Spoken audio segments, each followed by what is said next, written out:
V.I. Lenin, National-Liberalism and the Right of Nations to Self-Determination, published, Proletarsky Pravda No. 12, December 20, 1913. Published according to the text in Proletarsky Pravda. Source: Lenin Collected Works, Progress Publishers, 1972, Moscow, Volume 20, pages 56 to 58. Translated, Bernard Isaacs and the late Joe Feinberg. Transcription / markup, R symbol. Public domain, Lenin Internet Archive. You may freely copy, distribute, display and perform this work, as well as make derivative and commercial works. Please credit Marxist's Internet Archive as your source. Read me. Coming to the aid of the muddled Mr. Mojulinsky, the editors of the Liberal Rec recently published an unsigned, i.e., official and editorial statement on an important issue, namely, the right of nations to self-determination. Evading a direct answer, Mr. Mojulinsky had asserted that his views had nothing in common with a repudiation of the right of nations to self-determination. Now Rec officially declares that Clause 11 of the Constitutional Democratic Party program gives a direct, precise and clear answer to the question of the right to free cultural self-determination.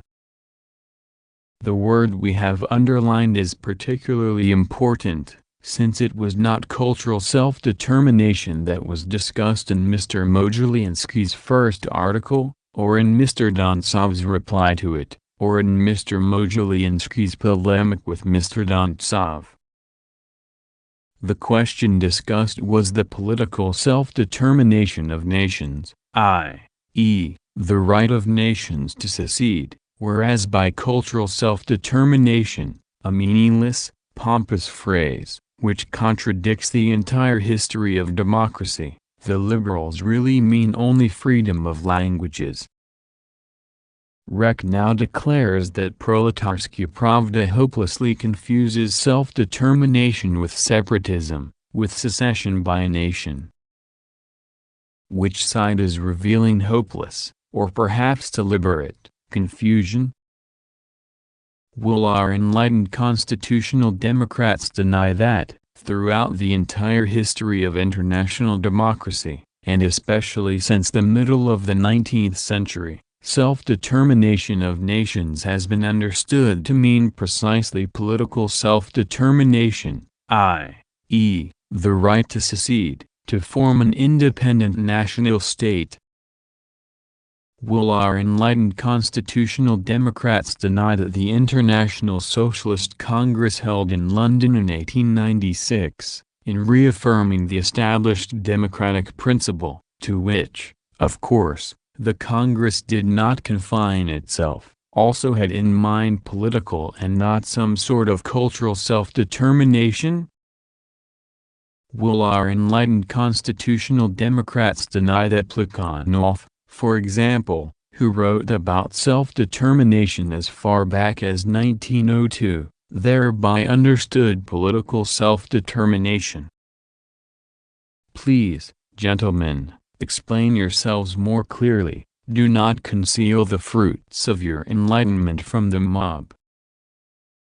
On the main issue Rec states, actually, the cadets have never pledged themselves to advocate the right of nations to secede from the Russian state. Splendid. Thank you for being so candid, and for making such an explicit statement of principles. We draw the attention of Rossiya, Novovremya, Zemshchina, and others, to this most loyal statement by the cadet semi-official organ. But stay your ire, gentlemen of the cadet party, should you be called National Liberals precisely for that reason. Herein lies one of the root causes of your chauvinism and of your ideological and political block with the Purishkeviches, or of your ideological and political dependence upon them. The Purishkevishes and their class inculcate in the ignorant masses the firm belief that it is right to grab 'em and hold 'em. The cadets have studied history and know only too well what, to put it mildly, pogrom-like actions the practice of this ancient rite has often led to.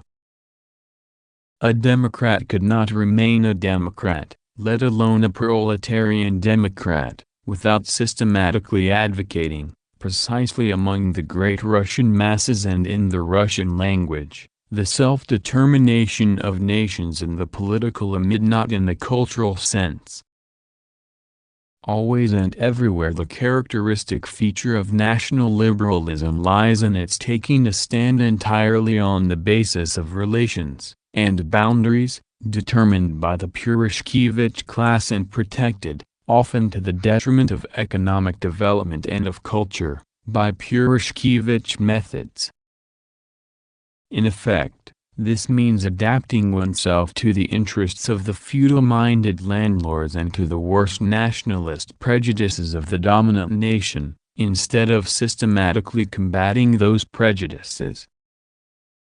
Notes Rec. Speech A daily published in St. Petersburg from February 23, 1906, as the central organ of the Cadet Party. Its actual editors were P. N. Milyakov and I. V. Hessen, and its close collaborators were M. M. Vinaver, P. D. Dolgorukov, P. B. Struve. The newspaper was closed down on October 26, 1917 by the Revolutionary Military Committee of the Petrograd Soviet. Later it resumed publication under the names of Nasha Rek, Our Speech, Svobodnya Rek, Free Speech, Vek, Century, Novya Rek, New Speech, and Nash Vek, Our Century. Russia, a Reactionary, Black Hundred Daily, published in St. Petersburg from November 1905 to April 1914. In 1906 it became the organ of the Ministry of the Interior, being subsidized out of the government's secret, reptile, funds. Lenin called Russia a venal police rag. Novovremya, New Times A daily published in St. Petersburg from 1868 to 1917. Owned by various publishers, it frequently changed its political trend. It was moderately liberal at the outset, but, after 1876, when it was published by A.S. Sovereign, it became the organ of reactionary circles of the nobility and the bureaucracy. After 1905 it became a mouthpiece of the Black Hundreds. Following the February bourgeois democratic revolution of 1917, the newspaper supported the counter-revolutionary policy of the bourgeois provisional government and hounded the Bolsheviks. It was closed down by the Revolutionary Military Committee of the Petrograd Soviet on October 26, 1917. Zemshchina, a Black Hundred Daily, published in St. Petersburg from June 1909 to February 1917. Organ of the extreme right-wing deputies of the Duma. Grab 'em and hold 'em, an expression used by the Russian writer Gleb Uspensky to describe police tyranny. Works Index, Volume 20, Collected Works, LIA Index less than backward forward greater than